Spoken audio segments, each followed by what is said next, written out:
Wayanad DCC treasurer NM വിജയന്റെയും മകന്റെയും ആത്മഹത്യയ്ക്ക് പിന്നാലെ കോൺഗ്രസിനെ കുരുക്കിലാക്കി നിയമന കോഴ വിവാദത്തിൽ കൂടുതൽ ആരോപണങ്ങൾ. സുൽത്താൻ ബത്തേരി അർബൻ ബാങ്കിൽ ജോലി നൽകാമെന്ന് വാഗ്ദാനം ചെയ്ത് കോൺഗ്രസ് നേതാക്കൾ 22 ലക്ഷം രൂപ വാങ്ങിയെന്നാണ് താളൂർ സ്വദേശി പത്രോസിന്റെ പരാതി. നിയമനക്കോഴ വിവാദത്തിൽ സുൽത്താൻ ബത്തേരി MLA IC ബാലകൃഷ്ണന്റെ രാജി ആവശ്യപ്പെട്ട് CPIM ഇന്നും പ്രതിഷേധം സംഘടിപ്പിച്ചു.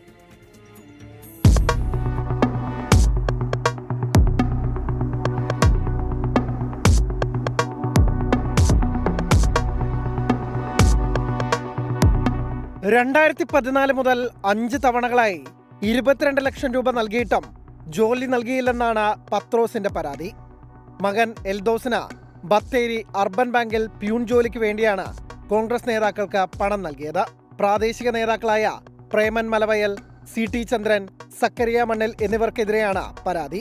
DCC ട്രഷററായിരുന്ന NM വിജയന്റെ പേരും ഒപ്പമുള്ള ഉടമ്പടി കരാർ പരാതിക്കൊപ്പം നൽകിയിട്ടുണ്ട്. ഓരോ ഘട്ടങ്ങളും നാളെയാട്ടെ മറ്റന്നാളാട്ടെ അങ്ങനെയാട്ടെ ഇങ്ങനെയാട്ടെ എന്ന് പറഞ്ഞ് നടന്നു. ഇപ്പോൾ വിജയേട്ടൻ, അതേ പിന്നെ ചന്ദ്രേട്ടൻ, സക്കരിയ ഇവരൊക്കെ എടുത്തിട്ടുണ്ടായിരുന്നു. ഇവരൊക്കെ ഒരു ഗ്യാങ് ആണ് സാർ. കോൺഗ്രസിന്റെ മുൻ പ്രവർത്തകരും ഇപ്പൊ നിലവിലുള്ള പ്രവർത്തകരും അറിയപ്പെടുന്നവരാണ് എല്ലാവരും.